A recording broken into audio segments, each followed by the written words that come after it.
बिस्मिल्लाहिर्रहमानिर्रहीम। Question number 14 आज हमने स्टार्ट करना है चैप्टर नंबर 4 का, और ये इस चैप्टर का लास्ट क्वेश्चन है। फर्स्ट एंट्री इसकी करते हैं। On August 1 introduce cash as capital 296,000। Date उसने दी हुई है अगस्त 1, हम यहाँ पे लिख देंगे इसकी डेट। पहली एंट्री है हमारी कैश अकाउंट डेबिट और कैपिटल अकाउंट करेंगे क्रेडिट। अमाउंट है 2,96,000, तो दोनों तरफ हम लिख देंगे 2,96,000। नीचे इसकी नरेशन लिखेंगे being business started.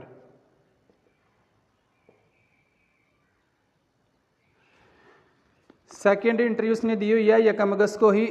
Purchase furniture for cash ₹60,000। हमने फर्नीचर परचेज किया है, कैश पे किया है। तो हम जब एसेट परचेज करते हैं तो हम इस एसेट के नाम को डेबिट करते हैं। डेट उसने इसकी 1 दी हुई है। हमने फर्नीचर परचेज किया तो फर्नीचर के नाम को करेंगे डेबिट, और कैश हमने पे किया है तो कैश अकाउंट हो जाएगा क्रेडिट, क्योंकि कैश हमारा एसेट है। दोनों हमारे एसेट्स हैं। इस एसेट में इंक्रीज़ हुआ है, हमने इसलिए इसको डेबिट कर दिया है, और इस एसेट में डिक्रीज़ हुआ है इसीलिए इसको क्रेडिट किया है। अमाउंट है इसकी 60,000, तो 60,000 हम लिख देंगे डेबिट पे और क्रेडिट पे। फर्नीचर परचेज फॉर कैश, यानी कि हमने कैश पे करके फर्नीचर परचेज किया है। नंबर तीसरी एंट्री है 3 अगस्त को, कैश परचेज फॉर ₹32,000, यानी कि हमने परचेजेस की हैं और उसके बदले में कैश पे किया है 32,000। डेट उसने दी हुई है 3 इसकी। परचेज की हैं तो हम परचेज अकाउंट को करेंगे डेबिट, और इसके इवज़ हमने कैश पे किया है तो कैश अकाउंट हो जाएगा क्रेडिट। अमाउंट है इसकी 32,000, तो ये हम लिख देंगे दोनों तरफ। इसकी हम नरेशन लिखेंगे कैश परचेजेस। 4 अगस्त को अगली एंट्री है purchase goods on account from Noor mill limited ₹9,000, यानी कि नूर मिल लिमिटेड से हमने 9,000 की चीज़ें परचेज की हैं। जब भी हम गुड्स परचेज करते हैं तो हम परचेज को ही डेबिट करते हैं, तो परचेज अकाउंट को करेंगे डेबिट। अब जिससे हमने गुड्स परचेज की हैं इसका मतलब है कि इसका नाम एंट्री में दिया हुआ है, हमने इससे उधार पे चीज़ें परचेज की हैं, तो ये हमारी लाइबिलिटी बन जाएगा क्योंकि हमने इन फ्यूचर इसको कैश पे करना है। इसकी अमाउंट है 9,000, तो ये हम लिख देंगे दोनों तरफ। यहाँ पे इसकी हम नरेशन लिखेंगे गुड्स परचेज ऑन क्रेडिट, यानी कि गुड्स हमने उधार पर परचेज की हैं। आगे 9 अगस्त को इसने एंट्री लिखी हुई है goods return to Noor mill limited ₹1,000, यानी कि हमने नूर मिल लिमिटेड को गुड्स रिटर्न की हैं। रिटर्न टोटल रिटर्न जो है ना वो 2 ही होती हैं, परचेज रिटर्न या सेल रिटर्न। परचेज रिटर्न को आइडेंटिफाई करने का तरीकाकार ये है कि अगर रिटर्न के साथ टू लिखा हो तो ये होगी परचेज रिटर्न, या रिटर्न के साथ बाय या फ्राम लिखा हो तो इसे हम समझते हैं ये सेल रिटर्न है। हमने नूर मिल को रिटर्न की है गुड्स, रिटर्न के साथ टू लिखा हुआ तो इसका मतलब है ये परचेज रिटर्न है। परचेज रिटर्न क्रेडिट होती है, जिसको हम परचेज रिटर्न करते हैं उसका नाम करते हैं डेबिट। तो नूर मिल को हमने रिटर्न की है, नूर मिल अकाउंट होगा डेबिट, और परचेज रिटर्न को लिख देंगे क्रेडिट। डेट इसकी है 9 अगस्त। अमाउंट उसने दी हुई है 1,000, तो 1,000 हम लिखेंगे क्रेडिट साइड पे, 1,000 ही लिख देंगे डेबिट साइड पे। यहाँ पे नरेशन लिखेंगे goods return to Noor mills.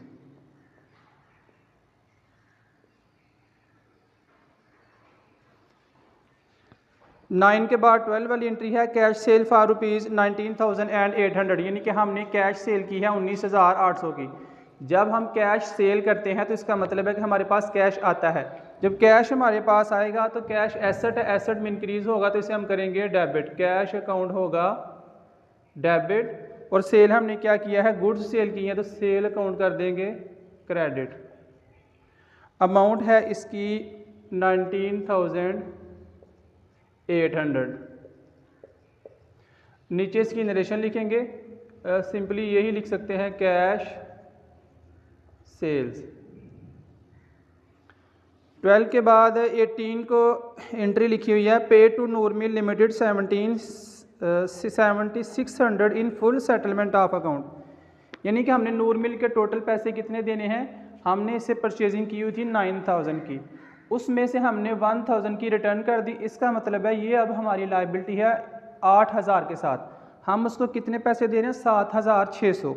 जितना हम उसको कैश दे रहे हैं उतने से हमारा कैश क्रेडिट हो जाएगा, जितना डिस्काउंट ले रहे हैं वो डिस्काउंट क्रेडिट और नूर मिल डेबिट होगा। एंट्री हम करते हैं, डेट इसकी है 18, नूर मिल डेबिट,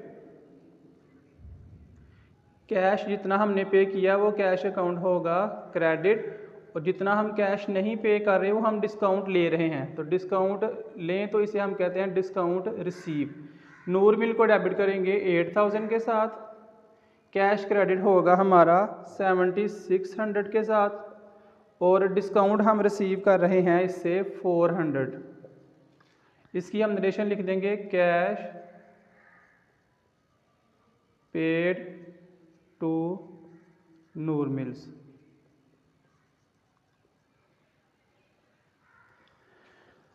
अगली एंट्री 21 को है, sold goods to Mubeen and company for ₹3000। 21 date दी हुई है, मुबीन एंड कंपनी को हमने गुड्स सेल की हैं 3000 की। जिसको हम गुड्स सेल करते हैं उधार पे वो हमारा एसेट बन जाता है, तो हम एसेट जब इंक्रीज हो तो उसे हम करते हैं डेबिट, इसलिए हमने किया मुबीन एंड कंपनी को डेबिट और सेल अकाउंट कर देंगे क्रेडिट। अमाउंट है इसकी टोटल 3000, तो 3000 हमने लिख देना है दोनों तरफ। हम नरेशन लिखेंगे इसकी, sold goods to Mubeen and Mubeen, just इतना ही काफ़ी है। 21 के बाद 22 को एंट्री है, loss by accident while goods were in transit 150। यानी कि गुड्स जब रास्ते में थी तो इस लॉस की इसका लॉस हो गया है। तो जब भी सेल के अलावा गुड्स में कमी हो तो हम परचेज़ को क्रेडिट करते हैं। एक्सपेंस हमारा जो हुआ है जिसकी वजह से हमने परचेज़ को क्रेडिट करना है, उस एक्सपेंस का नाम है loss by accident. Loss by accident हमारा एक्सपेंस हो गया, और इसके बाद गुड्स में कमी हुई है, तो जब गुड्स में कमी हो तो हम परचेज अकाउंट को करते हैं क्रेडिट, इसीलिए परचेज अकाउंट को करेंगे क्रेडिट। अमाउंट इसने दी हुई है 150, तो 150 हमने डेबिट पे लिख देना है और 150 ही क्रेडिट पे। नरेशन लिखेंगे, लॉस बाय एक्सीडेंट।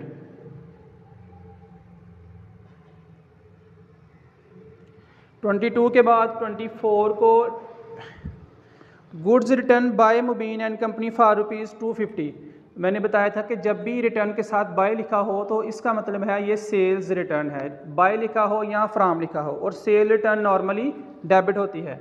हम यहाँ पे करेंगे सेल्स रिटर्न अकाउंट क्रेडिट, और जिसने हमें सेल रिटर्न की है उसका नाम कर देंगे क्रेडिट, मुबीन एंड कंपनी का नाम कर देंगे क्रेडिट, और अमाउंट इसने दी हुई है 250, क्योंकि ये पहले हमारा एसेट था जब हमने इसको चीज़ें सेल की हुई थी। यहाँ पर पिछली किसी एंट्री में की होगी हमने इसको सेल, यहाँ पे अब उसने हमें चीज़ें रिटर्न कर दी, इसका मतलब ये एसेट हमारा डिक्रीज हो गया है। Return by Mubeen and company, यहाँ लिख सकते हैं कि goods return by Mubeen and company. अगली एंट्री है 25 को, paid tuition fees of owner children 600, यानी कि मालिक के बच्चों की ट्यूशन की फ़ीस हमने पे की है। तो जब भी हम बिज़नेस में किसी भी ऑनर के पर्सनल एक्सपेंसेस को करते हैं तो उसको हम एज अ ड्राइंग लिखते हैं, यानी कि वो हमारा बेसिकली एक्सपेंस ही होता है। तो मालिक के बच्चों की ट्यूशन फ़ीस पे की है, ये हमारा एक्सपेंस है। ड्राइंग अकाउंट करेंगे डेबिट, और हमने इसमें कैश पे किया है तो इसका मतलब है कैश में कमी हो जाएगी। कैश एसेट, एसेट में जब भी कमी हो इसे हम करते हैं क्रेडिट। तो 600 हम लिख देंगे दोनों तरफ।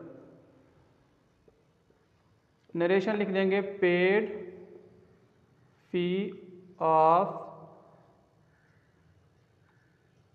Honour children.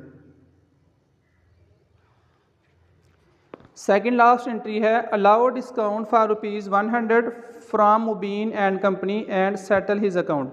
यानी कि हमने मुबीन एंड कंपनी को 100 डिस्काउंट दिया है और इसका अकाउंट सेटल कर दिया है। अब यहाँ पे देखिए मुबीन एंड कंपनी को हमने 3000 की सेल की हुई थी, यानी कि इससे हमने 3000 वसूल करना है। अब उसने हमें जो है ना 250 की चीज़ें रिटर्न कर दी हैं। अब वो हमारा एसेट 3000 से नहीं रहा बल्कि 2750 से रह गया है। अब हम उससे मज़ीद 100 डिस्काउंट दे रहे हैं, तो हम उससे कितने पैसे वसूल करेंगे? जितने हम उससे पैसे वसूल करेंगे उतने से हम कैश अकाउंट को कर देंगे डेबिट। 2650 डिस्काउंट हम उसे दे रहे हैं 100, तो टोटल मुबीन एंड कंपनी का अकाउंट हम कर देंगे क्रेडिट 2750 के साथ।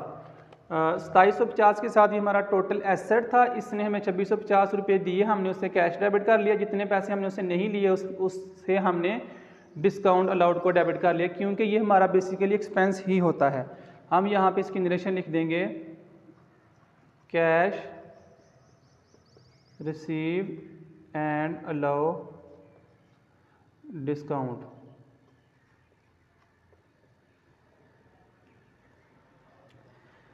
(26) इसकी डेट थी। 30 को लास्ट एंट्री इसने दी हुई है paid insurance premium ₹600। Insurance premium हमने पे किया है, ये बेसिकली हमारा एक्सपेंस है। तो जब भी हम एक्सपेंस करते हैं हम उस एक्सपेंस के नाम को करेंगे debit, insurance premium account debit. और इसमें हमने पे क्या किया है? कैश पे किया है, तो कैश में कमी हो जाएगी। एसेट है, जब भी एसेट में कमी हो इसे हम करते हैं क्रेडिट। तो 660 इसकी अमाउंट है, हमने दोनों तरफ लिख दिया। यहाँ पे नरेशन लिखेंगे पेड इंश्योरेंस प्रीमियम